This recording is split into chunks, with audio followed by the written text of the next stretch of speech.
Good afternoon, everyone. It's a pleasure to welcome you all to Voice of Community. I'm Aaron Quinn, your host for today's broadcast. And today we will be addressing some of the most important issues that affecting our community, including public safety, small business challenges, education, and aged care.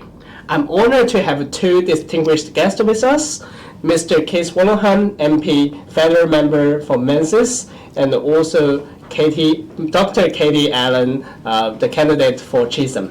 Welcome. Thank you. Okay, before we dive into today's discussion, I would like to start by giving both of our guests an opportunity to introduce themselves. Let's begin with an overview of their electorates, and hear more about their experiences and achievements in the public service.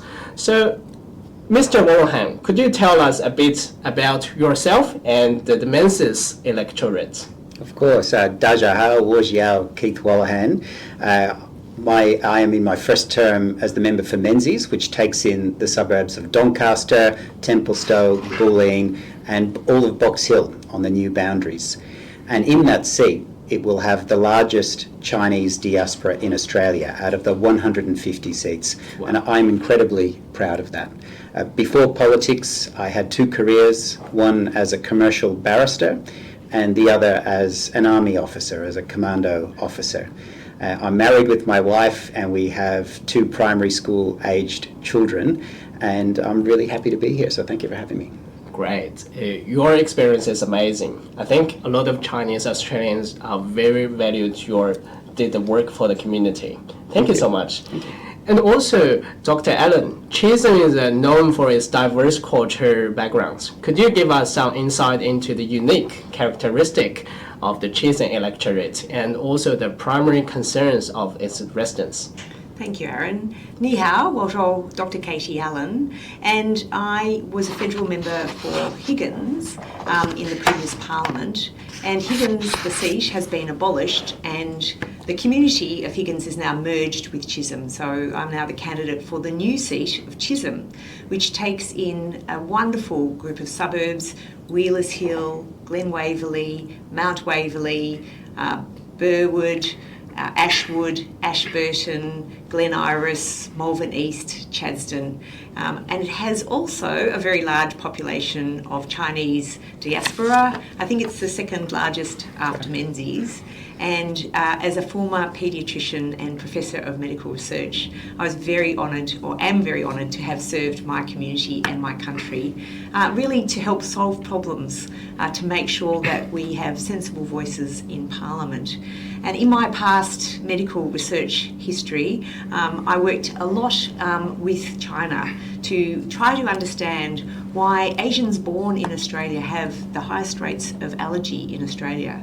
Lots of Australians know that allergy is on the rise right around the world in developed countries, but we don't know why Australia, unfortunately, is the food allergy capital of the world, and why people from Asia, unfortunately, have high rates in Australia. So I've been spending my life doing that sort of research and trying to help make the world a better place for our community. And I have 4 children myself, and my husband and I value education, and of course I value health. But I also care a lot about aged care, because I think we all have aged care ahead of us in some way or form, so it's important for every single one of us. Yeah, that's great, Katie. And also for myself, I'm a very allergic person, and also I get hay fever right now. I think we will address the problem during our conversation. Wonderful. All right. And also, Keith just come back from China. Yes. Right, a few days ago, right? Yeah, only 4 days ago. So you're the member of the delegation and have a great visit to China. How do you find it? It was an experience that I will take with me for the rest of my life. I like to consider myself a well-travelled person, but I hadn't been to mainland China. So this was the first parliamentary delegation to China since 2017. It was bipartisan, which is important, and it was led by the President of the Senate.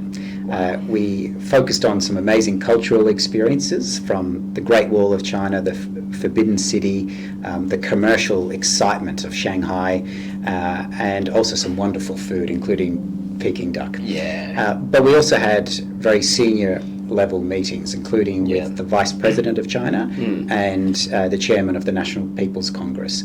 And those meetings were a chance for us to talk to each other, and that's important in the world. I think people should talk to each other more.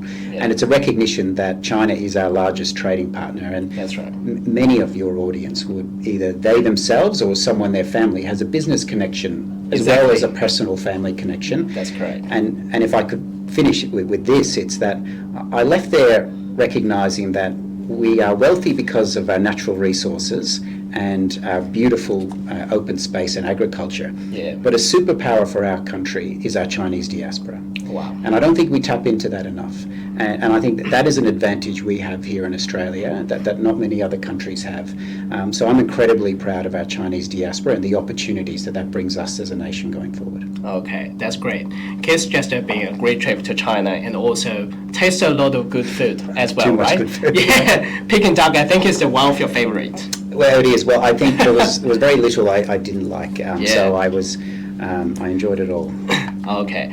Also, like Keith brings the relationship between Australia and China, as he said, is very important. The two big countries can get good collaboration and communication to understand each other and bridging the gaps. That's right. All right. And also, Katie, I heard about you get some experience visiting China as well. Yes. Are you able to tell us about it? Yes, thanks, Aaron. I've visited China many times as a medical professor, working with people in China to try to understand between our two countries, you know, the collaboration, understanding how to do research better and to solve problems for people who have health problems, particularly in allergy. So I've published papers with researchers at Chongqing. I've been to conferences in Xiamen and into Guangzhou. Wow. And I've also visited and lectured many times in Hong Kong and have many collaborations with researchers in Hong Kong. Wow. So at a professional level,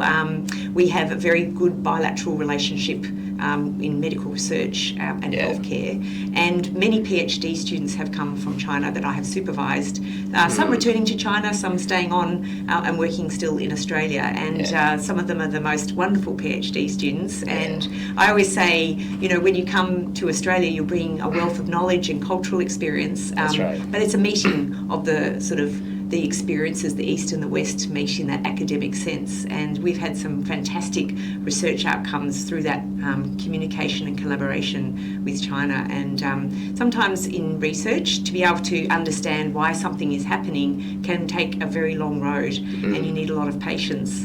And Chinese researchers are very good at that particular characteristic. Okay, that's great to hear. You know, for the Chinese people, it's really great to hear about. You think China is quite different from the media shows you. So until you go to China yourself. So also I believe that in your electorate, so you both get the number 1 and the number 2 highest number for the Chinese Australians, right? So I think from the demographic, the Menzies get 26.7. That is the statistic from 2021.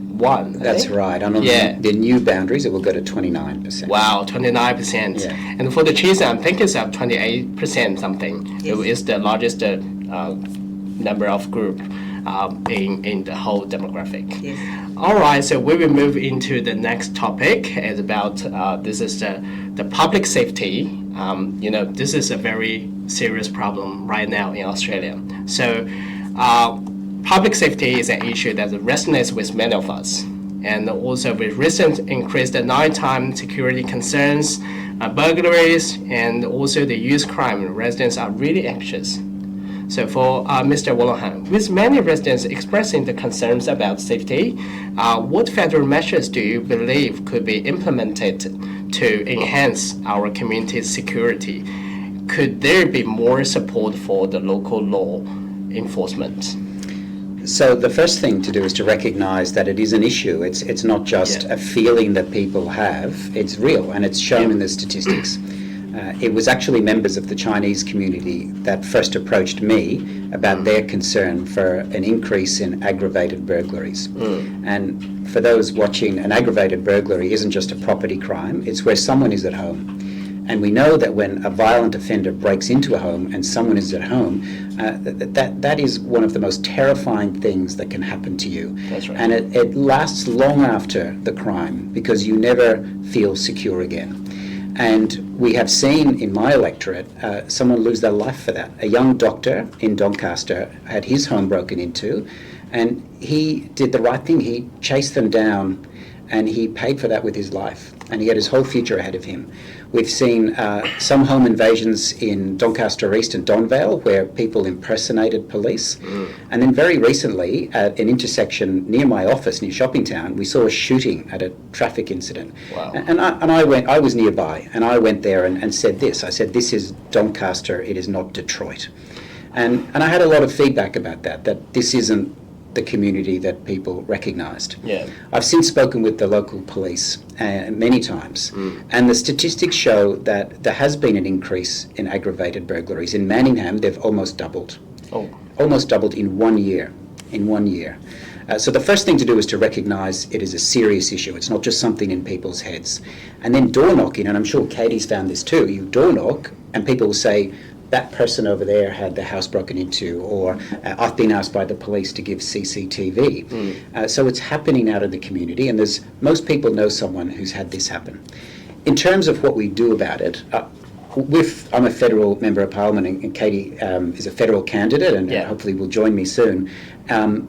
We don't pretend like all of the powers are within the federal government. Most of the state criminal powers are with the state government. Yeah. But there are some areas where the federal government has a role. And one of them, which we've announced recently, is the better powers for police to search for knives. Okay. And we've seen an increase in knife crime. And again, to use Doncaster as an example, some teenagers got in a fight in the food court, and there was a stabbing. Now, that's a serious thing. We didn't normally see this sort of crime. That is shocking. Yeah, so our leader, Peter Dutton, who is a former police officer, has taken this seriously, and he has outlined a policy which we've called Jack's Law. It's named after a young man in Queensland who was killed. That's right. And the purpose is to bring the states on board. So the Commonwealth can show leadership sometimes. And I think people have noticed there's a lack of leadership on keeping the community safe, and I think that's where Katie as a candidate and me as a member, we see that role as one that we should take seriously too. That's great, because I would also, I would absolutely reflect Keith's excellent comments. When I've been door knocking in Chisholm, I've found exactly the same response from people. They're hearing that they themselves no longer feel safe at home. And that is something that's new. I've been campaigning for a very long time, and I know that community safety thing is something that is keeping people up at night. I've seen so much footage from people's CCTV where burglars they see the cameras and they ignore them. They don't even try and hide their faces. They don't try and put anything over them or break them. The footage is then showed to police. The police do what they can, but they seem to be overwhelmed. Their response, and I've asked people, what do the police suggest? And the police say, well, we're worried about your safety too. And they recommend that people put their car keys at the front door so that the burglars don't come and bother you. Now, I understand what the police are saying. They're wanting to keep people safe, and that's a good thing. But it does seem like they're giving up because they can't catch these people. And then you've got to ask, well, why is it there is more crime? Why is it that people no longer feel necessarily safe in their house? What is it that we need to do? And I personally think that the economy is under a lot of stress at the moment, and people are under a lot of stress at the moment, and that is having untoward effects across the economy, and people are suffering in lots of different ways. But at the end of the day, if you break the law, you should be held accountable for that, and we should be supporting the police to be able to do their job. And at the state level, we're seeing police stations being closed right across Melbourne. So Glen Waverley Police Station, for instance, Mount Waverley Police Station has been closed. So the nearest one is Oakley, which is 20 minutes drive away. Police stations' hours of operation are being reduced. That's right. So there's a lot of pressure on police, and they're wonderful. They're fantastic resource for the community, and they need our support to do their job. But I think at the moment the community's feeling it. They're really feeling that they feel unsafe in their homes, and these sorts of events that Keith has outlined is very frightening because we want Australia to feel safe for everybody. That's right. So thank you so much for your recognition for these facts. So as Keith said, recognition about the facts is the first step. So we understand this is all happening in our neighborhood, and we are not safe anymore. And also, I think from the federal level, we can collaborate and communication with state government, because we know the police force are managed by the state government. So we want to become a more secure community. So we want to increase the police force to help them with this event. So maybe from federal level we can give them a little bit support, or from the legislation side or something. Is that works from with the state government? Well, I think Katie touched on an important point, which was that police are stretched. And one of the areas where they're stretched is in family violence. Yeah. So when I went to visit the police stations, one of the very sad things I saw was young children with their bags packed from an incident of violence in their home. Yeah. And it's heartbreaking when you see that. And I kept seeing that in all of the police visits that I went to. So that takes up a huge amount of their time. Yeah. So there is a role for the Commonwealth in doing more on helping with family violence and doing what we can in a systemic way to reduce family violence. The other thing to do is advocacy. So I wrote to the State Police Minister and said that in previous decades, when we have had an outbreak of violence, Victoria Police has dedicated a task force to that, so that they're not doing the other things, traffic, family violence, other smaller crimes.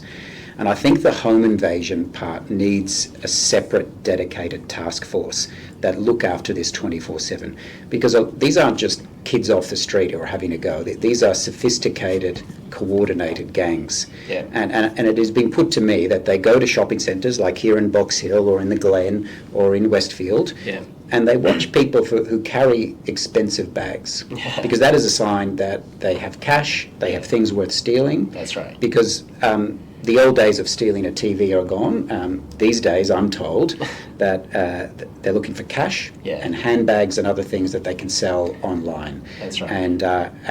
And they're doing that sophisticated work and then looking for that pattern of life.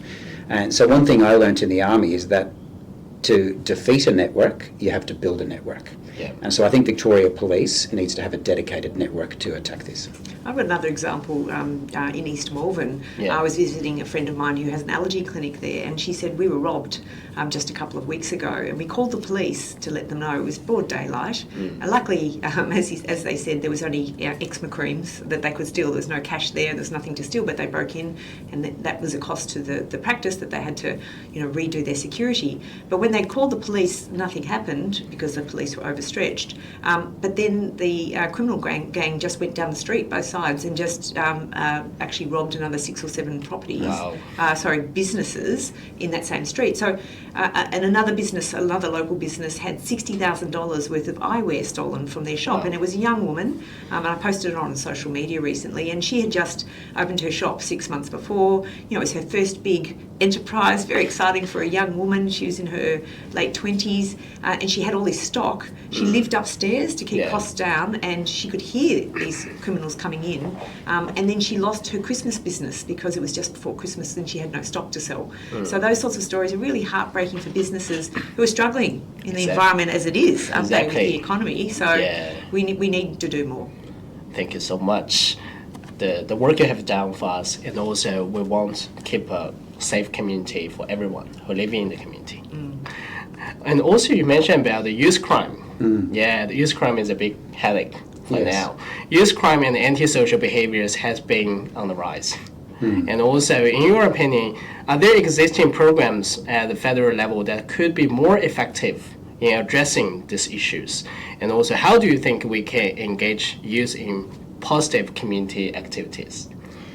I recently wrote to my electorate, for those that are in my electorate and have an email, about the link between things like graffiti and violent crime. It's called, there's a theory called the broken windows theory. And the theory is that if you leave a broken window in a building long enough, then all of the windows will break. Because it becomes a place that people don't care about anymore. And when you drive down some of the roads, the key roads in Melbourne, like the Eastern Freeway, I have never seen that much graffiti or rubbish. And if we leave graffiti and rubbish up, it does two things.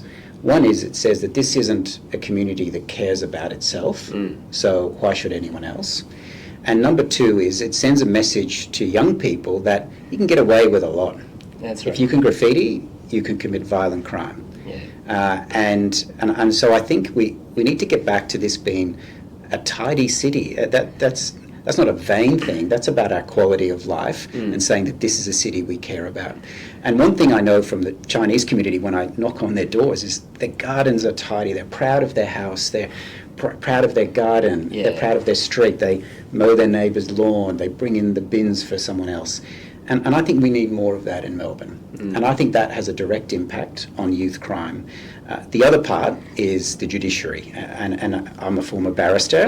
and I think there are some well-meaning sentencing decisions. But if someone is a repeat offender, there has to be a point where the judiciary says enough is enough. Because each time someone comes in and out through the criminal justice system, there's a victim. That's right. And we need to recognise that. And that obviously is a state issue, but again, there is a role for leadership at all levels of government.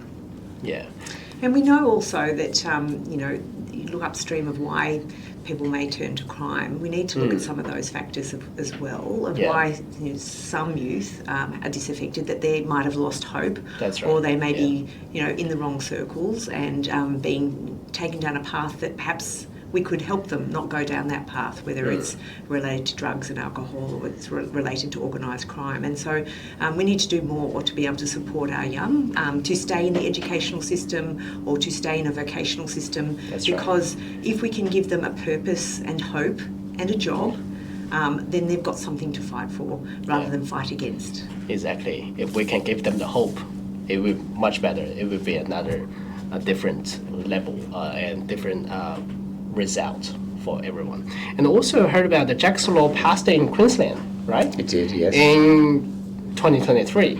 It did. But in regards to Jackson law, I think that is quite effective to allow the police officers to search the teenagers about the weapons or something without warrant. Do you think agree with this one? I do, and I'll give you an example. So that example in Doncaster Food Court, it was right next to my office. That wasn't just a fight amongst teenagers. That was a fight amongst young people who had concealed deadly weapons. And if say the police had the powers to search for those, well then maybe they might have been picked up at another occasion. But Victoria doesn't have Jack's law. So I think Victoria should copy Queensland and say, this is working. And if we had that, we might have prevented what happened in Doncaster. We have announced not only our advocacy for the law to be rolled out nationwide, but wherever there's Commonwealth facilities, we will pass it as a Liberal Party. And also, we received one question from our audience. So, for Liberal Party, so if you come into,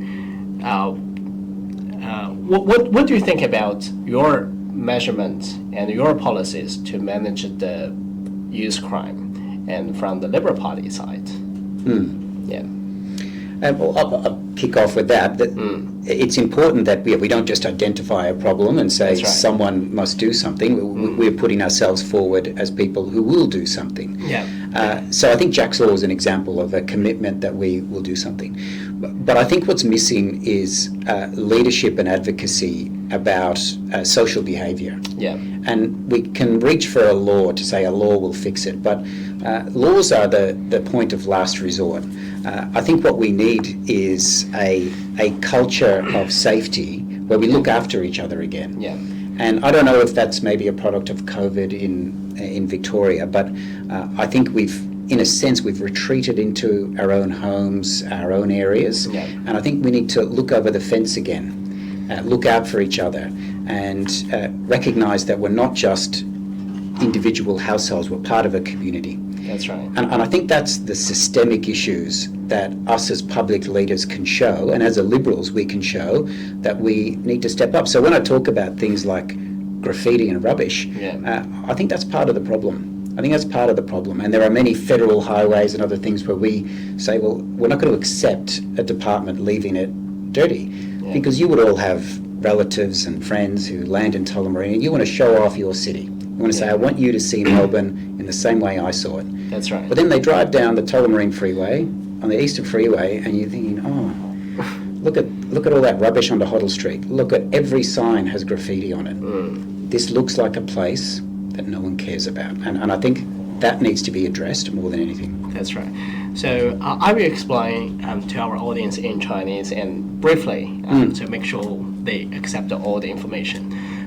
刚才 Keith 和 Katie 呢有谈到作为我们这个年轻人犯罪的话，他们会首先要意识到这个年轻人犯罪的这个事实，包括呢Keith 有提到这个破窗效应，就是我们的社区、我们的环境如果有了脏乱差或有涂鸦的这样的情况的话，它可能会更差。所以我们要从系统上去了解如何去帮助这些年轻的这个孩子能够走出这个犯罪的这个区域，包括提升他们的教育水平，让他们留在学校，这都是 Katie 刚才所提到的还有我们刚才有聊到的是一个叫捷克法案的，是现在在昆州有在实行就是能够给予警察权利，在公共场所可以不需要搜查令，可以去搜查青少年身上的一些致命的武器包括一些金属，这些都是一些他们所提到的有效的能够帮助我们这个年轻人犯罪，降低年轻人犯罪事件发生的一种措施。Okay, so next topic we will move into like the cybercrime. So we come across a lot of cybercrime recently, like people get cheated, their bank get be transferred money without knowing.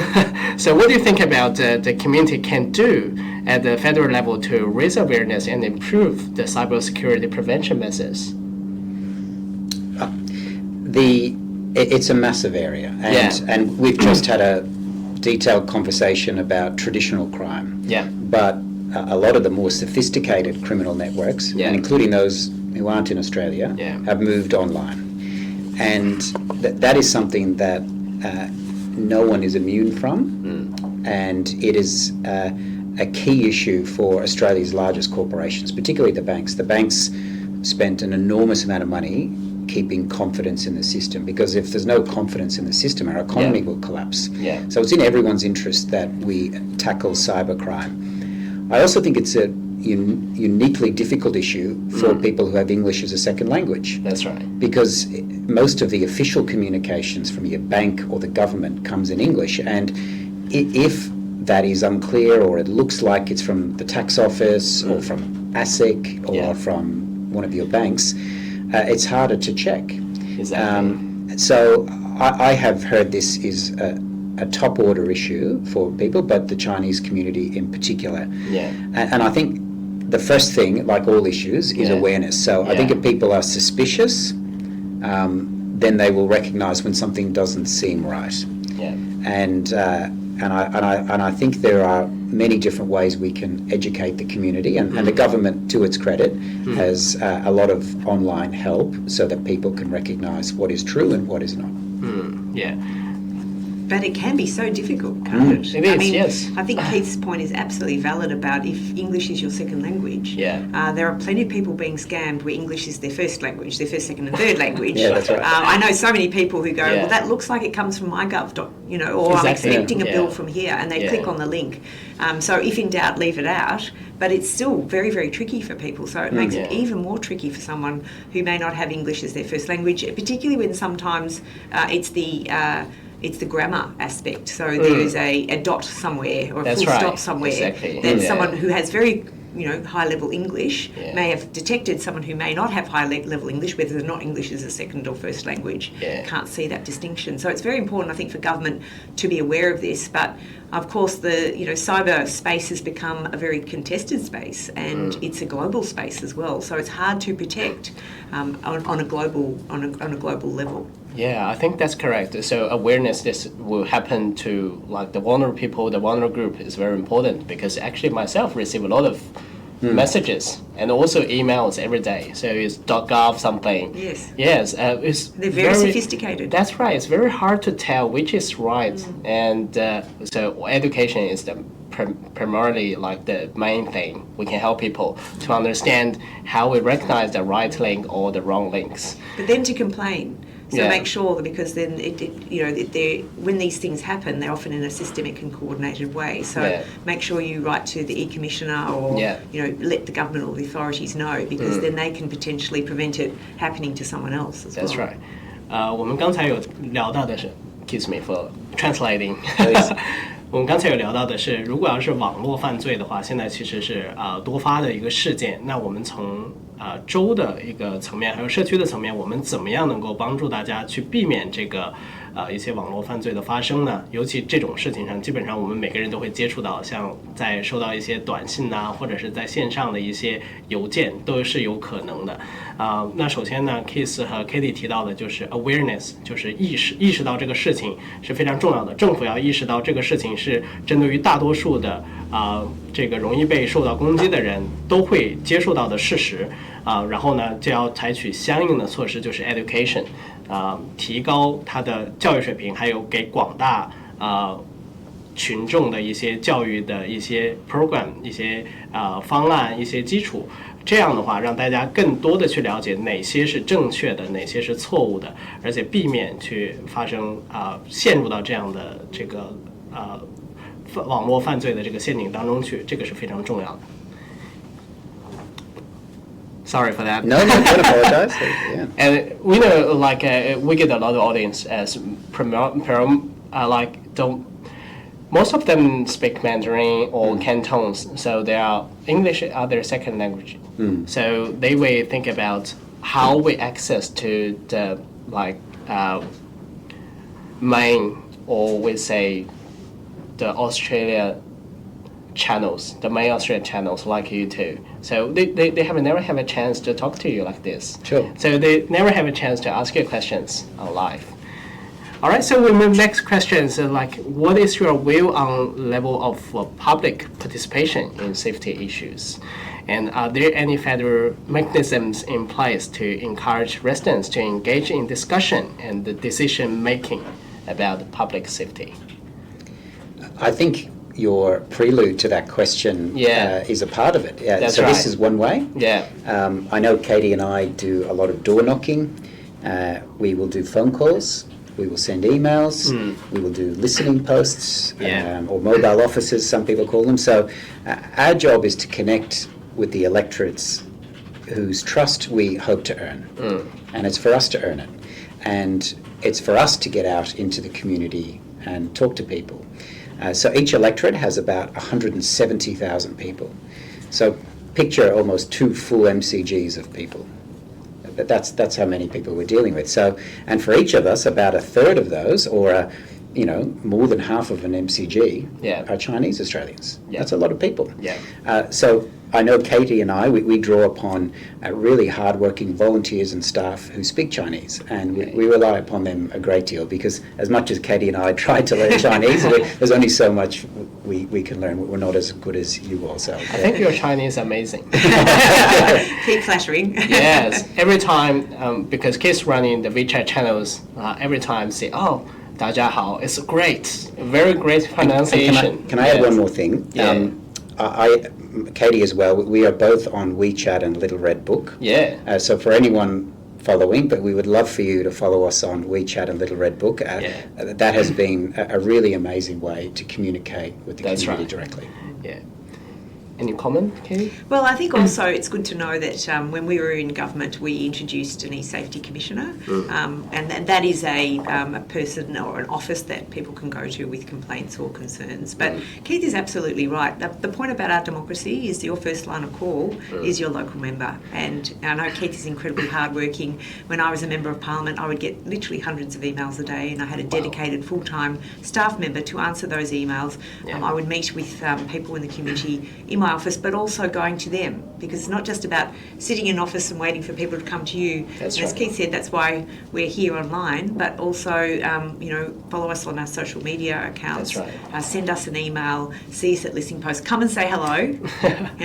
Tell us how to improve our Chinese, because we're always up for learning new ways of saying things, and just that communication, because at the end of the day, politics is all about local. It's about grassroots representation and going to someone you can trust who'll take the action. And I know every single email or phone call that came into our office we would respond to and do our best to deal with, and I'm sure the same is for Keith. It's one of the most important jobs you have as a member, is to deal with all of those issues that people are facing in their everyday lives. It's like being a doctor for the community. It's great. Yeah, it's very great. And Katie's a real doctor. That's right. Wow, pediatrician, right? Yes. That's great. So it's great to hear about our federal members or federal member candidates. So get involved with the community pretty frequently. And also you do the door knocking.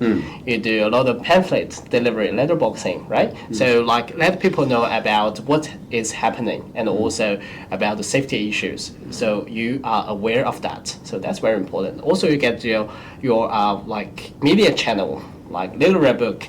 So if anyone, I will advocate for people to join your channels. Yes. So that's very good. Routes we can access to people and understand people's concerns.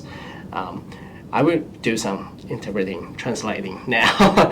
我们刚才谈到了，如果要是在遇到了我们社区包括安全的问题的时候，我们社区的参与是非常重要的。那我们现在呢，这两位一位是我们联邦的议员，一位是我们的一个联邦议员的候选人，都做了大量的工作，跟我们社区进行互动和沟通。那他们有上门亲自去访问的door knocking 每一家每一户的去了解，也有他们发很多实时的信息去给我们的居民，让他们了解现在的一些实时的情况。还有他们有自己的这个 communication channels， 就是他们有自己的媒体平台，他们也在用微信和小红书。所以如果你们要是想去了解跟他们有更多的互动的话，可以关注他们的微信号和小红书。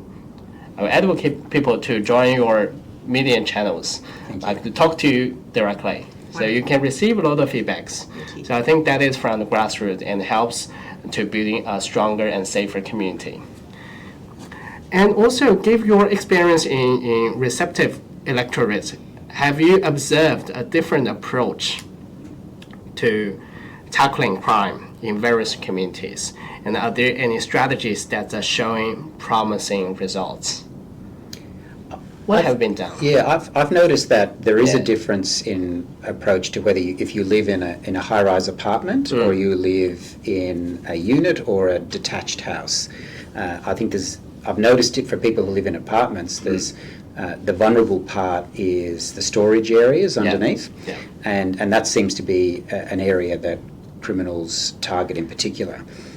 For people who live in detached homes, really the sanctity of their fence has been what is the first line that is crossed by a criminal. And as Katie pointed out, it's the front door where they're looking for the keys because they know that the police have told you to leave the keys there. So one of the downsides of the police doing that is it's sort of encouraging that crime because they figure, break down the door and I can get a car as well. That's right. So I think that's less likely to happen in an apartment because people assume maybe you don't have a car or it's more secure. So where you live matters. I don't know if you've noticed that as well, Katie. Well, I mean, I have to say, in East Melbourne, there's a number of streets that have had so much break-ins and car thefts, they have said to me they are seriously thinking about having a private security force. That is a serious thing. It's not just people saying it, as in we're worried about it, we're going to sleep at night. They're seriously considering it. Wow. That is varies from different areas. Yes. It does.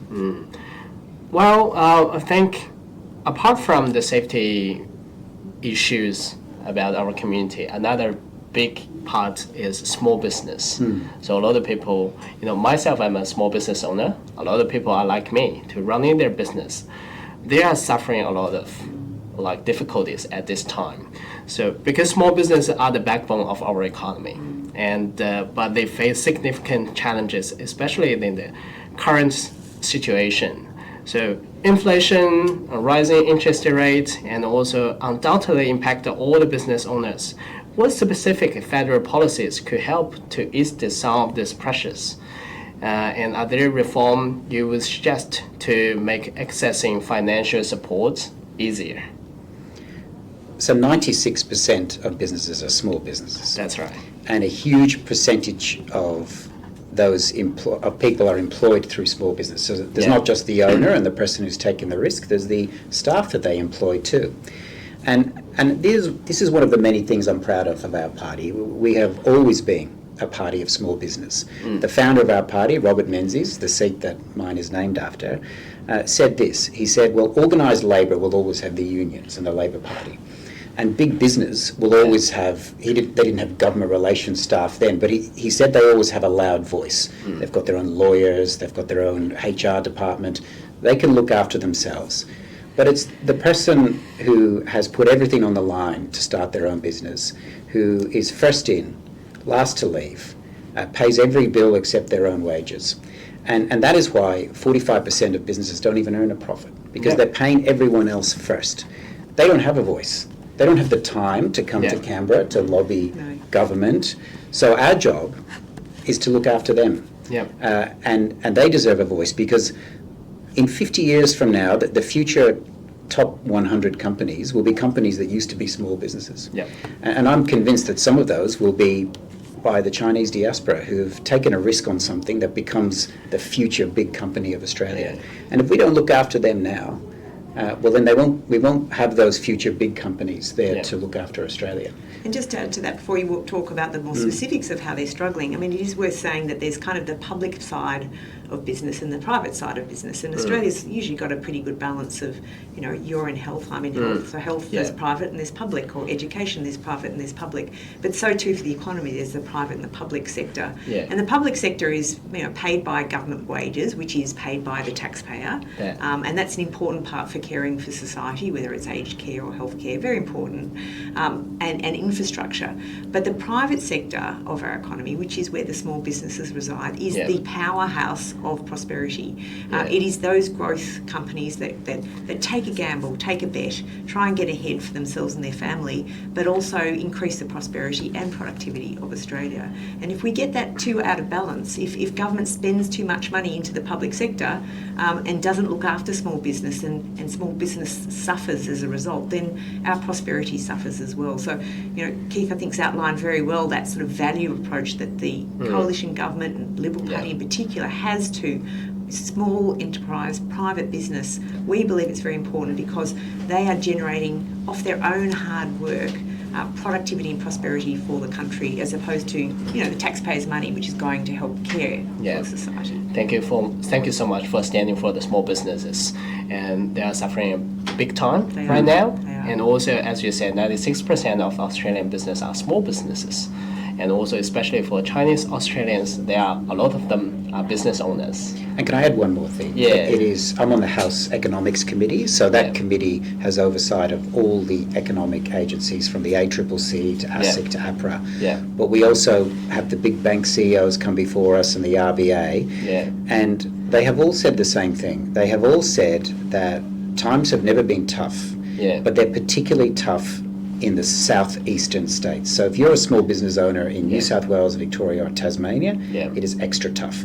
And the toughest of all is Victoria. It's the toughest.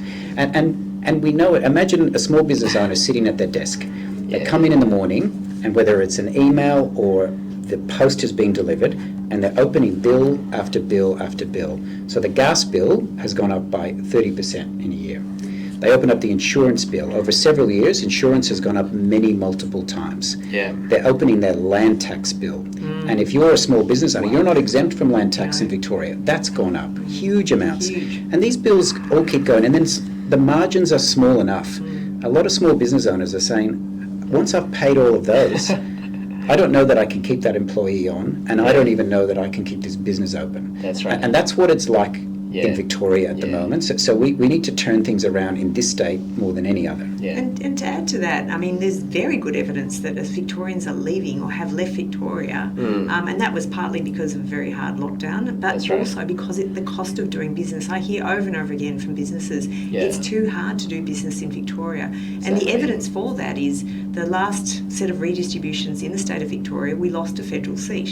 A federal seat was abolished because the population had collapsed. Yeah. That federal seat was the seat of Higgins, and it was abolished because it's too hard for people to do business in Victoria, and that needs to be turned around. Victoria needs to be the place to be again. And just finally, to add to that, we have the largest number of insolvencies in Victoria. There's been 1,000 in the last 6 months, Wow. and I think 54 of those were manufacturers.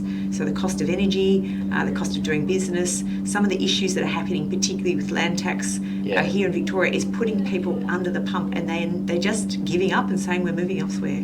And Katie's spot on. So those two statistics, one is the aggregate change in businesses. So at the end of last financial year, you can look at each state and say there's a churn of businesses. Queensland gained 11,000 businesses. Wow. Victoria lost 7,000. So They all here moved you to have in the Queensland. one, that's right, but not all of them can, and that's to Katie's other statistic is the Yeah. insolvencies. Not every business is capable of That's packing right. up and moving interstate, so some of them just close. Yeah. Wow. That's very sad. It is. Especially in Victoria. Yeah. Yeah. Well, I know so many people that, as a federal member of parliament, they would call me through COVID. We can't pay our rates, or we can't pay our rent, or whatever. And there was adjustments that were made. And then we came through COVID, and they were hanging on for dear life. And I literally know personally dozens of businesses, and it was so sad to watch over many months. And they'd ring me and say, look, we've managed to get a bit of an extra loan from the bank, or we've managed to, get a little bit of a give and take here. And then finally they've had to give up. And it's heartbreaking to watch, these businesses where people put their heart and soul into starting something, and it's their little baby. They've watched it grow up, and then it's collapsed, and that's so heartbreaking. Yeah, that's why we need strong advocacy to give good policies to supporting the small business owners. And also, like as you said, a lot of business owners are the first in and last out. They're really hard-working people. Yeah. So, but their effort never been paid back. So that's the thing. So we want Victoria become prosperity again, and we want to, as you said, the small business are the powerhouse. Yes, that's very important. We want to supporting these small businesses. Let me interrupt. 我们刚才讲到了现在中小企业面临了很多包括税费的上涨啊、租金的上涨啊，包括这个利率的上涨，对很多的中小企业造成了非常大的冲击。然后尤其是对维州的中小企业。那刚才 Keith 跟 Katie 有谈到，那自由党主要是针对于中小企业为主的来去做一些政策和支持的一个党派，他们会很看重像小企业、中型企业的一些发展。那我们维州在去年有丢失掉11000家的小企业，包括有破产的，包括移向别的州的，这都是给我们经济造成了非常大的压力然后我们的小企业呢也会承受了很多这样那样的，包括政策上的一些不利，所以他们会支持中小企业的发展，并且在联邦上提出一些对于有利于中小企业发展的措施，希望我们的维州的经济能够重回一个正常而且良好的状态。而且这个也是中小企业来说，对于我们所有的经济，尤其澳洲的经济占了96%的比例，也是一个重要的支柱希望他们能给我们带来更多更好的政策来支持我们的中小企业。I said you will bring some good policies and news to supporting our small business owners. So we are really looking forward to it. Thank you. And another thing, do you think federal government currently support policies for small business are sufficient? And are there any specific policies or measures you believe could be improved to help small business better cope with these challenges? I think there's two main things that the federal government needs to do to help small business. Yep. One is to do everything the federal government can to bring inflation down. Yep. Because inflation, all of those bills that I spoke about being opened, they're only going up because inflation's going up. That's right. And inflation is going up because government spending is out of control. If you run a small business, you know how to balance the books. Exactly. I'm sad to say most members of the government don't know how to balance the books because most haven't worked in small business. Yep. So the first duty of government is to get off the back of small business, and they do that by bringing government spending under control, which brings inflation under control. And then if you do that, it helps in the second way, which is to tax business less. Because to tax business, you will tax them into insolvency. They will close up and go away. So I think underlying all of those is government living within its means. Because families live within their means, small business live within their means, we should expect government to live within theirs and hold them to account when they don't. And that includes things like having a cap of tax to GDP, which we had as a fiscally responsible government, and that has been removed by Labor. So there's plenty of policies that we can put back in place that will help strengthen the economy, which will help get inflation down, which will means that small businesses won't be taxed in a way that's going to be punitive. Because at the end of the day, it's a difference in philosophy and approach. Labor have a big spend, big tax agenda, and you can see it starting to re-emerge again. They find hard not to. It's in their DNA. Sometimes we slip up. They slip up. We catch them slipping up, saying their money, the government's money. It's not the government's money, it's the taxpayers' money. Exactly. And the government is spending your hard-earned cash, and we know that you're going to be good as a small business and spending your hard-earned cash. Government can be quite tricky about the way it spends our hard-earned cash. And, you know, I often find with door knocking, some people say, well, isn't it a global issue? Isn't it imported? Well, the Reserve Bank Governor of Australia, Michelle Bullock, has said it's a homegrown inflation problem. So, yes, there are international issues that affect Australia, but Australia can live within its means, and we need to do better to make sure that we do. That's a great idea because a lot of people are suffering from inflation. They have to pay the rent. The rent goes up with the inflation every year. Myself, same thing. So a lot of business owners will say inflation and also the taxes. So Katie and Keith mentioned about, so if we can bring the economy back to normal, we have to keep the inflation down and also taxes the business less for the policy. So this can help a lot for our small business owners.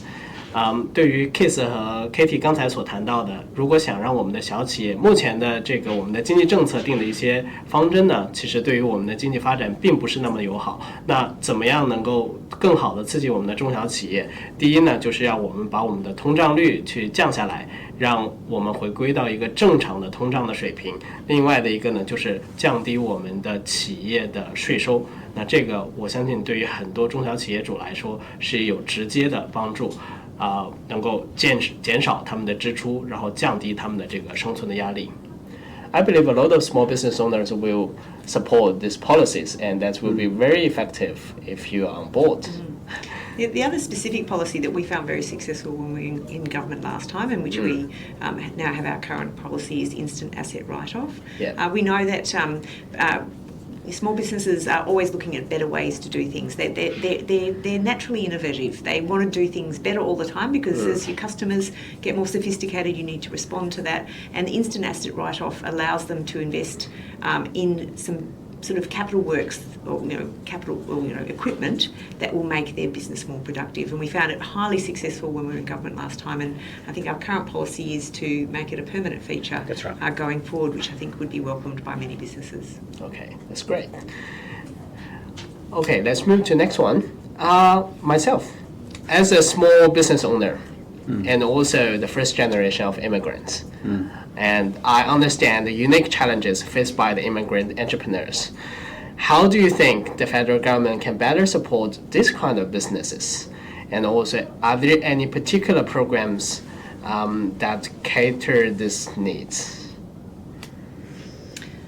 Oh, you go. Well, I mean, we've got so many fantastic, we've got the Asian Business Association of Whitehorse, which just does a fantastic job raising awareness of local businesses that are from an Asian background and celebrating the cultural diversity of what these specific businesses have to offer. So, of course, there's businesses that are run by people from an Asian background, but there are also businesses that are supportive of Asian cultural things as well. So both of those are fantastic. So of course you want to support both aspects, but the important thing is to realise that business is business, no matter what. It doesn't matter the colour of your skin, the language you speak. At the end of the day, making sure that you've got the right fundamentals and that you're marketing correctly. But having groups like ABAW is fantastic for helping bridge if there is that gap between making sure you're getting out to the right customer and making sure you're selling and marketing in the correct way. There's something else which is more cultural. Like I was a lawyer and Katie is a doctor. In fact, I still am a barrister, and a lot of students and parents aspire for their children to have those professions, which is great. But I think we should put an equal status on people who are entrepreneurs and start their own business. And I think that shift is happening. So you see online a lot of young people who will promote on social media the risks they're taking, the businesses they're starting, the side hustles that they have. And I love that. And I want, we need doctors and we might need lawyers. That's debatable. But I want parents and the smartest kids in the class to think, I want to start my own business. I don't just want to find a job, I want to make a job. It's going back to that issue of offering hope, and having that sort of sense of optimism that I can do that, I can start that. And we do know the younger generation getting online, and they can do these things online more easily. They can fail fast, take risks at low cost. They don't have to have huge amounts of capital to start businesses. And so we as a government would be wanting to encourage that. And we know we've done that in the past. We've had a lot of small business entrepreneurial grant making, which encourages people to get off, get that sort of early start in life. And I know that one of my favourite things was to ring people up who'd applied for a grant from the government, a sort of start-up grant, and say, you won. And then I'd say, but you have to come in and tell me all about it. And so there were some fantastic businesses, really innovative, and to be able to give them that kickstart, of course, they then need to make it thrive and prosper. And if we've got the right business settings, if we've got the right economic settings, you give them a little bit of a kickstart, and you can get them launched and off and running. I think the new small business owners like me, the new immigrants, they were suffering some barriers, especially like they are from non-English speaking background, like they will come across the language barriers first, then they come across the culture barriers. So I think breaking the barriers is the main thing, and also let them understand Australia values, how to make business in Australia, and follow the laws, and also engagement with the local groups. I think is Katie mentioned really good is about some organizations, they can hold this kind of workshop and seminar to help people, and also the government side can give grants. That's great, and we need that. A lot of people don't get the money to start their business, but the grant will be helping a lot to initiate that. I think you're right, Aaron. It can be very difficult for people going to a new country to understand the nuances of a cultural difference. I mean, people recognise language differences, but language is one thing that they can deal with through government support. So we introduced for people coming to this country unlimited support for grant to enable their English to get to business standard. That was one of the implementations by Alan Tudge when he was the Minister for Immigration, because he said it's not enough to be sufficient in English if you come here. You need to be able to have English at a business level. So free English classes to the level of English at a business level, I thought was a really great initiative to help specifically people trying to get into business. But the cultural thing, I think, is important, and it's something that I will take away from our interview to have a think about, because as a professor at the university, I used to have, as I said, dozens of students come from overseas, and particularly the students doing higher degrees with me. As a professor, you have PhD students, and it's almost like you become their parents because you spend so much time with them. And I remember often people who came from China, I would say to them, we do have a different approach to the way we think in medical research. In China, it's important that you respect your elders, and it's a very strong characteristic that you don't question people who are more senior than you. That is actually different in an Australian academic setting.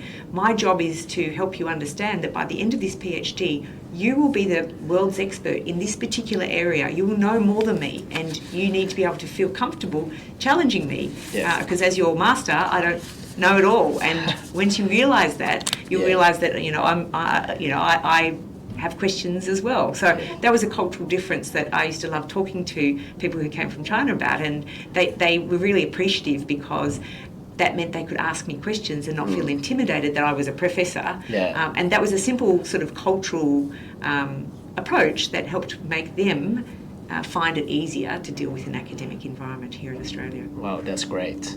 So, 刚才 Keith 和Katie 有谈到，就是说我们对于新的移民的小生意主到底有哪些在联邦层面上能对我们有哪些帮助呢？Katie 有谈到，我们其实在我们的社区当中有很多的组织包括一些社团，他们是有一些商业的链接，能够帮助我们的小企业主做各种的商业的一些 workshop， 包括 seminar，能够去给大家去做相应的培训。同时呢，包括新来的一些小生意主，他可能会遇到语言和文化上的壁垒和问题。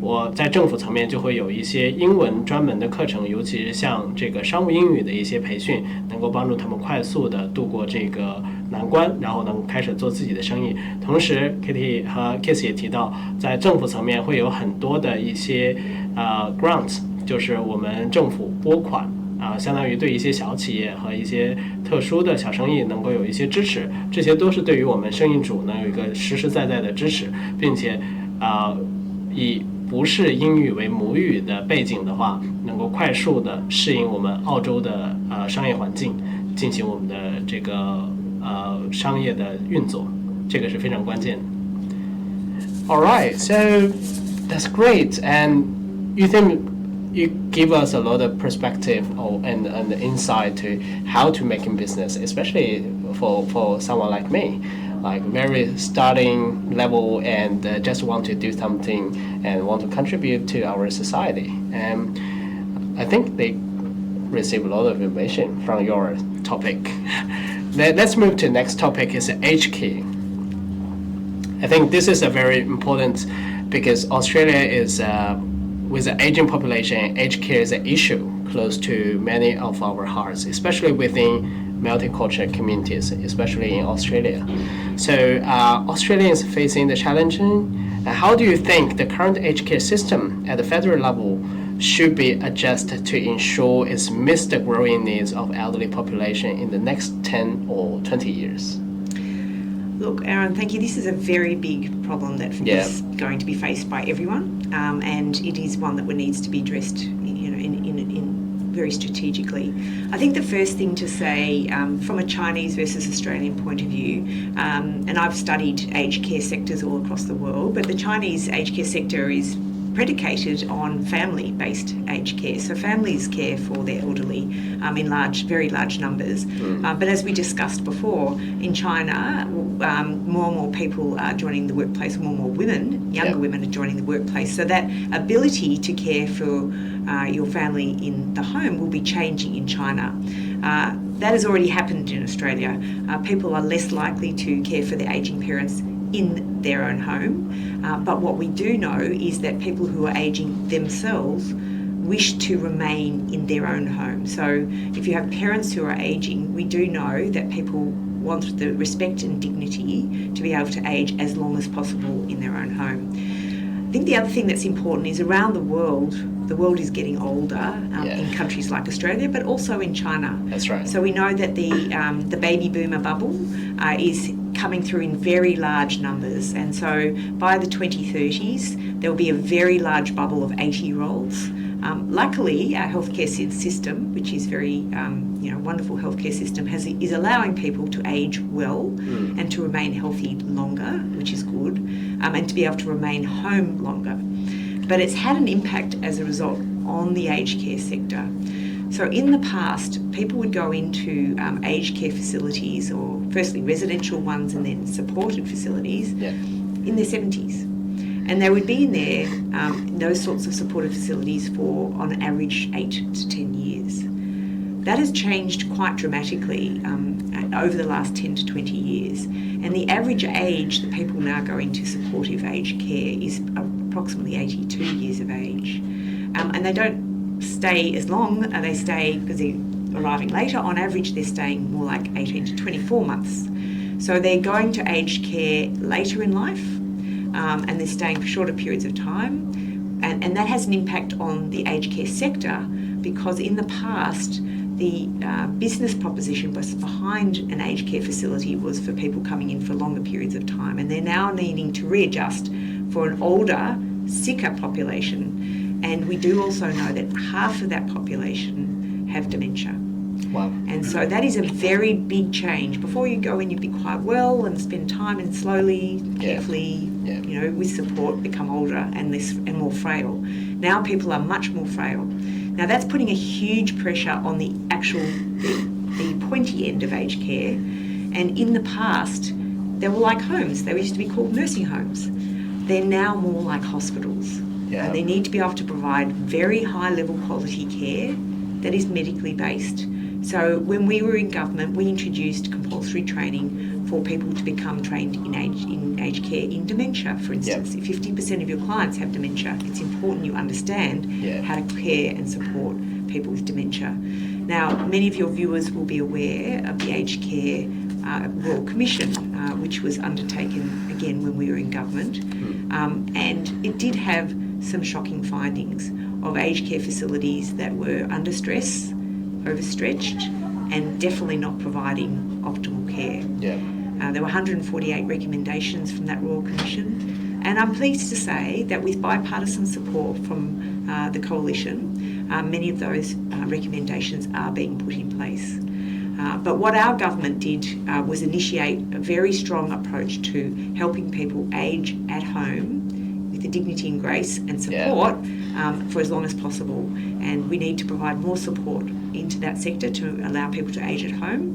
But we also need to do more to encourage the standards of these aged care facilities to be as high as possible, so that you can feel comfortable that as you age, or your loved ones age, that they're going to get the best care in the world. Because after all, aged population have given so much to our community. Yeah, that's great. And Keith, do you have any comments about this topic? Yeah, the first one is, I think you just saw there how someone's previous professional experience is an enormous asset. I think Katie knows more about this sector than I think anyone in the federal parliament, and it would be great to see Katie, pushing that forward within the parliament. So I think that's a credit to Katie's background as a candidate in this election. The other thing, there's two objectives to this area. One is that we can all agree we want the system to deliver a dignified retirement for people who deserve it. That's number one. Everyone deserves it. Exactly. Everyone deserves it. And we also want it to be a sustainable system. That's right. And that's what that recent reform was about. It was making sure it's dignified but sustainable. There's a document that I have on my desk in Parliament called the Intergenerational Report. And it's a report that's produced every few years, and it looks at Australia 40 years from now, so the next generation. And there's a graph, I think it's on page 17. I was going to say 16. 16. Page 17. I have the same report. It's very important. And it shows government spending per person, Commonwealth. And it peaked during COVID, but Commonwealth government spending per person in Australia is about $25,000.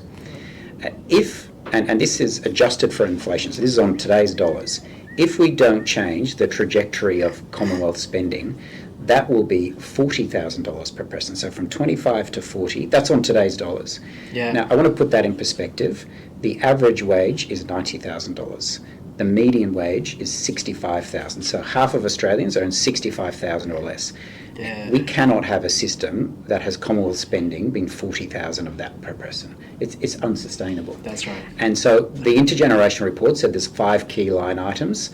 There is the care economy is a big part of it. So there's aged care, health care, and the NDIS. That's right. They're 3 big ones. The other 2, which are not outside of the area, are interest on debt, and that's why that matters.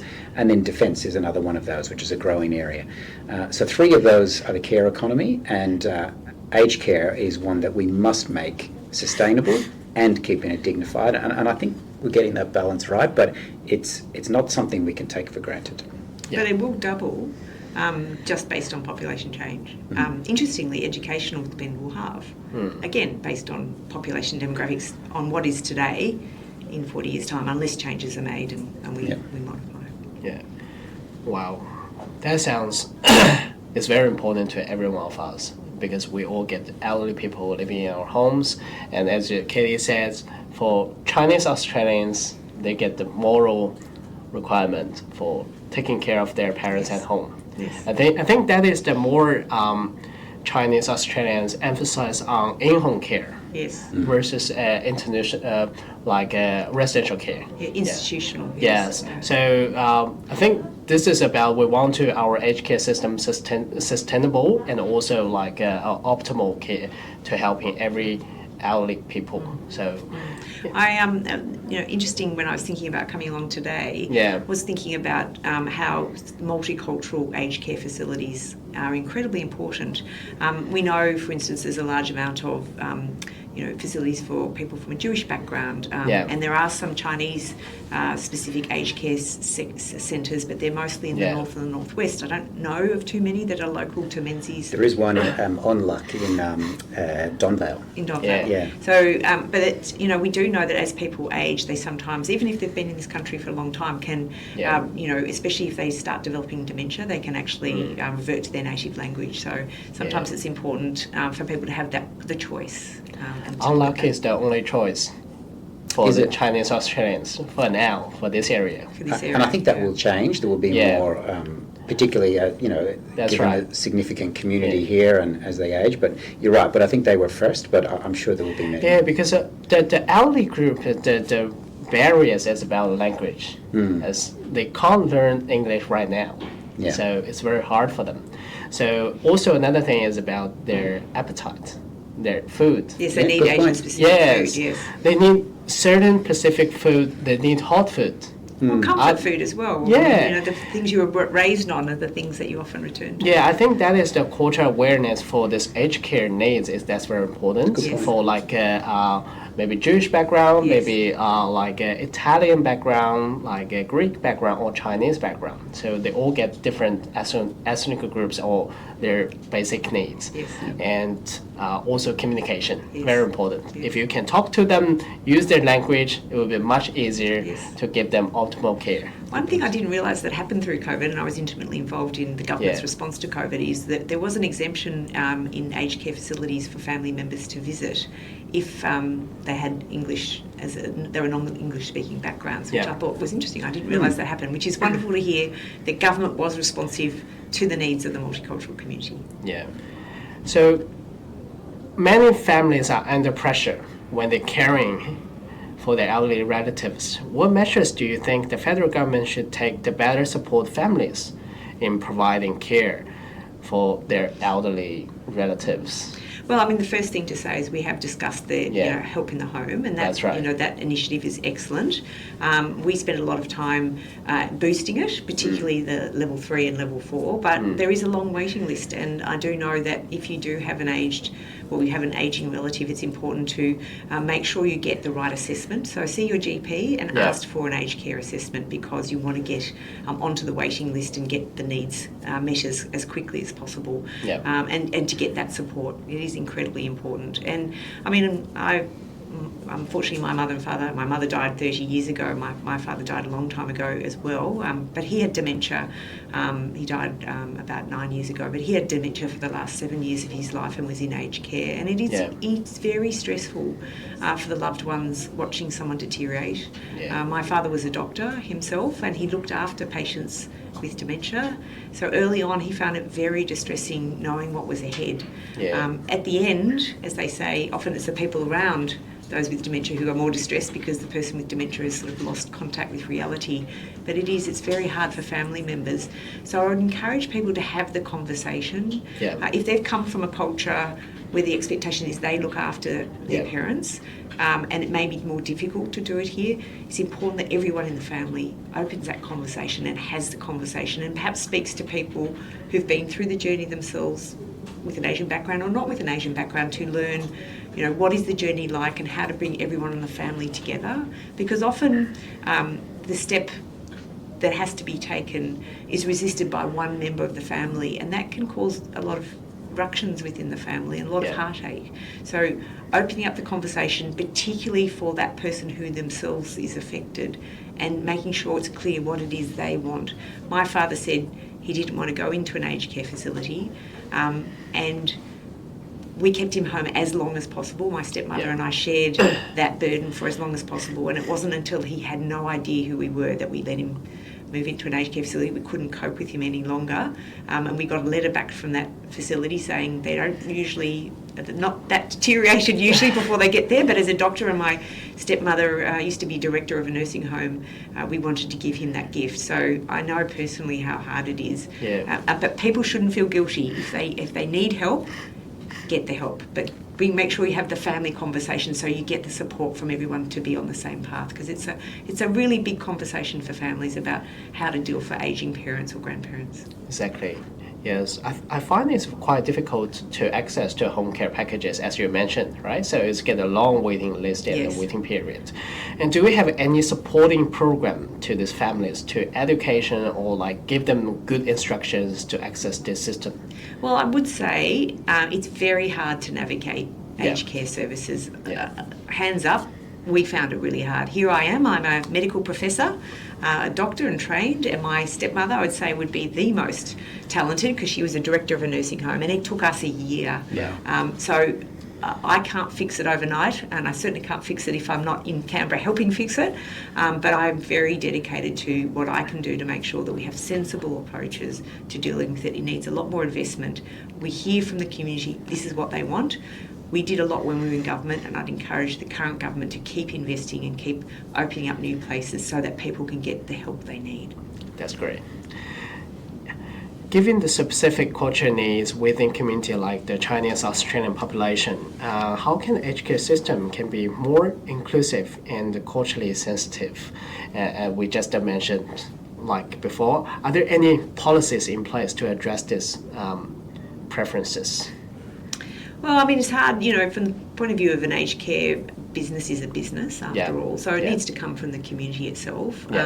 But if we can have settings that allow the businesses to be profitable, that will mean people will invest in those businesses. So I would encourage businesses to think about this is a growing sector. It's a sector that is subsidised by government, and of course we want those businesses to be profitable. But I don't think people quite understand the massive pressures on changing from, the residential age deposit system, the RAD system, to the DAP system, the daily age pension system that is in place, or daily age package system that is in place. So businesses are dealing with the change in profitability, and there are many businesses going under at the moment because of the cost of doing business pressures. It affects every part of the economy, but it is affecting the aged care sector, and we need to be mindful that if these businesses go under, we're going to undermine the future of aged care in this country. So it's important to keep it front and centre. That's great.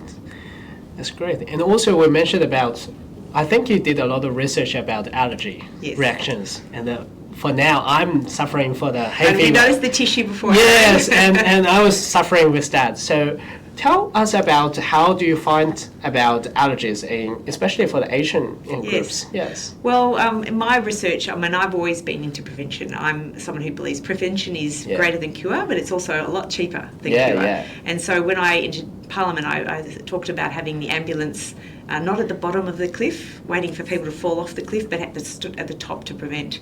So all my research has been about prevention. And in my clinic, I noticed a lot of children coming in with allergies, food allergies in particular. Yeah. So I actually launched the biggest food allergy research program in the world, actually. It's the world-leading food allergy prevention program. And I coined the phrase, Australia, unfortunately, or Melbourne, unfortunately, is the food allergy capital of the world, and that is something that is globally talked about, and I have many publications that support that scientifically. But the thing I noticed the most is I used to have a clinic in gastroenterology, where I'm trained, and in allergy, and I noticed that I had 5 times as many patients in my allergy clinic who are from an Asian background as in my gastro clinic, which was about constipation and abdominal pain. And it was that observation from my clinical exposure that I decided to do a big study. And so we did a study of what's called the School Entry Health Questionnaire, which is 65,000 children each year in Victoria are given, well, the parents, not the children, are given a questionnaire about their children's health. And we found in that questionnaire, quite remarkably, that children who were from Asian extraction, who were born in Melbourne, had twice as much peanut allergy and other allergies as children who were non-Asian. Wow. But what is the most striking of all was that those children born in Asia who came to Australia in the first year of life, 0 allergy. So what we know is that children from an Asian background probably are genetically orientated to have more allergies, but being born in Asia protects them. And there's something about being born in Australia that uncovers that protection or removes that protection. So you could say it's a bit toxic for them to be born in Australia. Wow. So we've dedicated our research to try to understand why that is. And we know that there are lots of differences, and I've studied them, about how people raise their children in China versus how they raise their children in Australia. So we have a lot to learn from the Asian community, and that's why I've spent so much time working in Asia to try to understand, so that we can protect Asians who live in Australia so they don't get hay fever, because food allergy is the first step on what's called the allergic march. That's right. It starts with eczema, then food allergy, then hay fever, then asthma. And we want to prevent that march. We want to prevent children who have food allergy from having it in the first instance, but we also want to prevent those little infants from being at risk of hay fever and asthma. And hay fever, often people say, oh, it's only hay fever, but and I know because I have hay fever, it's very, very annoying. It is, And if your watchers want to know what they can do, September the 1st every year, start regular antihistamines. 1 a day as a preventative measure. And secondly, go and see your doctor and get a referral to an allergist, because there are allergy tablets that you can take that can get you desensitised to different pollens or grasses, which will help make your life less miserable. Wow, Can I ask that's a Katie very a question? good case. Yes, that's great tips. Do you mind if I ask Katie a question? Yes. Katie, this has been fascinating. I've learnt a lot as well. It sounds like the jury is out on the causes. Like, so you've identified the issue. If you were to guess as some potential causes, is one of them maybe the Western diet? Is that... Well, we call it the 5 Ds, so diet and dry skin are 2 of those 5 Ds. So we know eczema really increases the rate. So when babies are born, we say, please don't soap the baby. Make sure you wash with water, you use soap-free products. That skin is very, very gentle and sensitive, and we want to keep it well moisturised. So don't soap the baby. So we know dry skin, diet, so the way that we introduced solids in the first year of life, we've changed the world's infant feeding guidelines based on our research. So introduce solids around 6 months, not before 4 months, but introduce a little bit of peanut butter and egg and cow's milk in that first year of life. So that's the second D. The third one is dogs and dribble. We think it's something to do with the exposure to bugs in the environment. So we've become a bit too clean, and that's possibly we've got food that's too clean as well, because the food's very sanitised. It used to have microbes on it. But the last one, which is my particular theory, is vitamin D. And we know in Asia there's more exposure to sunlight, while in Australia we're trying to avoid malignant melanomas, which is good. People like you with very fair skin, keep out of the sun between 10 and 4.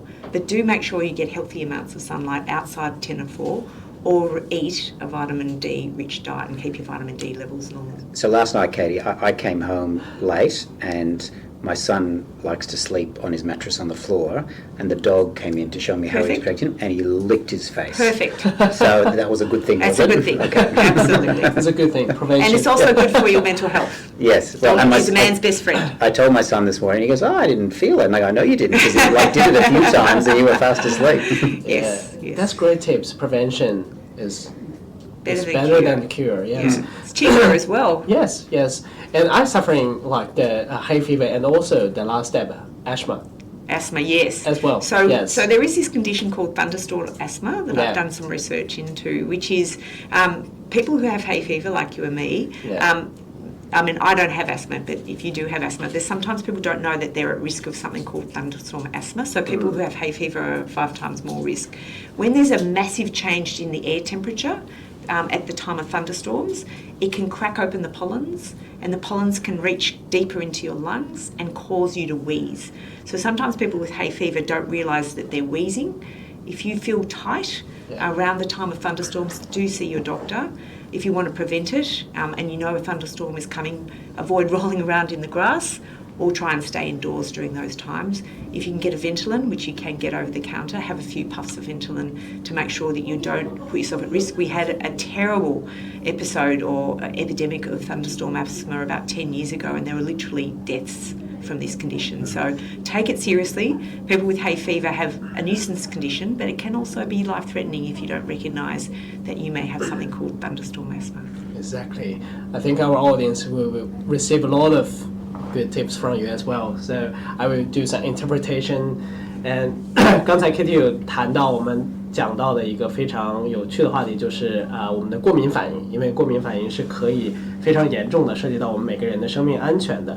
那他的研究显示呢，我们亚洲的人更容易过敏，尤其是在这边出生的亚裔的孩子，可能会更容易产生过敏的反应。而且我们谈到了花粉症会导致一些哮喘的这些症状。那 Katie 刚才给到了2个非常好的 points， 一个就是 I have to double confirm is the date is the September the 1st. Yes. 每年的9月1号要开始做这个抗过敏药物的使用。然后呢，同时要去这个规律的去看你的 GP， 看你的医生，然后去做定期的检查。这个是他给到的一个非常重要的 points， 能够帮助我们减少这种过敏的反应，而且能够帮助我们提高我们的健康的状况。I think that's very handy information, and a lot of people like me, I get asthma like during the night, especially like the thunderstorm asthma. Yes, that's very severe reaction. So there's something called a pollen season. So there might be some people who are allergic all year round. They might be allergic to house dust mite. If you're worse in the springtime, like it sounds like you are, Aaron, then you might be allergic to particular grasses and pollens. Your allergist can test for the specific grass or pollen. So maybe ryegrass is a problem for you, or some other pollen. You might be allergic to politicians. The politician count. Right. And you can check online for pollen counts. That's the other thing. There's some very interesting data online that will give you a warning of how high the pollen count is. Australia, Melbourne has one of the best pollen count stations, monitoring stations in the world. Yes. I'm not allergic to you two. That's really good.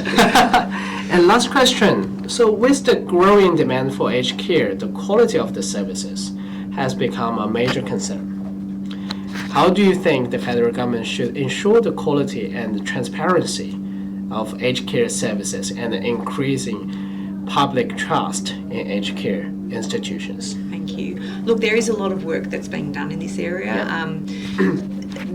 The tricky thing when you're trying to assess quality is, you know, when you have an operation, people always say, well, look at my scar, it's fantastic. And I say, what happened underneath is more important. So sometimes with aged care, it's very hard for people who are not in the system to understand what it is that should be measured and how people should be accountable. But it comes back to that issue we talked about before in the past. it was a home, it was a residence. And so a lot of the quality measures were about how hot the food was, what was the quality of the food, more like a hotel. But now we need to put in measures of what's the risk of bed sores? Are we managing their dementia? Are they being over-medicalised? Medicated, I should say, and are they being restrained by medicines? These sorts of issues are very, very important. So the aged care sector is going through a massive change. It needs all the support we can get, that we can get and that we can give it. But we have to move away from a punitive accountability, because in the past it's been one strike and you're out, and that means that the aged care residential facilities don't want to engage with the regulators and those who they have to be accountable to. That's very different in the healthcare system. The healthcare system is very much a collaboration between those who are managing the accountability. So we need to make sure that the aged care sector moves more to a health footing, but we need to do it in a mature way that doesn't put businesses out of business, but still provides the best care for people who are in aged care themselves. Okay, that's great. People want a transparency environment to everyone they loved. Yes. They want to be safe, they want to be quality of care. So it's very important for us, every one of us. So thank you so much for your insight for today, Mr. Wolahan and Dr. Allen, and also for your perspective on these crucial issues have provided us all with much to think about. And it is clear that whether it's safety, supporting small businesses, or involving the aged care system, so this is much work ahead. So we have a long way to go. But thank you so much for your advocate for us and advocate for your people. Thank you. 谢谢。 You're great, Mandarin. Yeah, let's continue this dialogue and work together to make our community safer, stronger, and more inclusive. And thank you for all being here. And thanks again for our two distinguished guests. Hopefully we can have an open discussion another time. Thank you for the audience. Thank you. Thank you.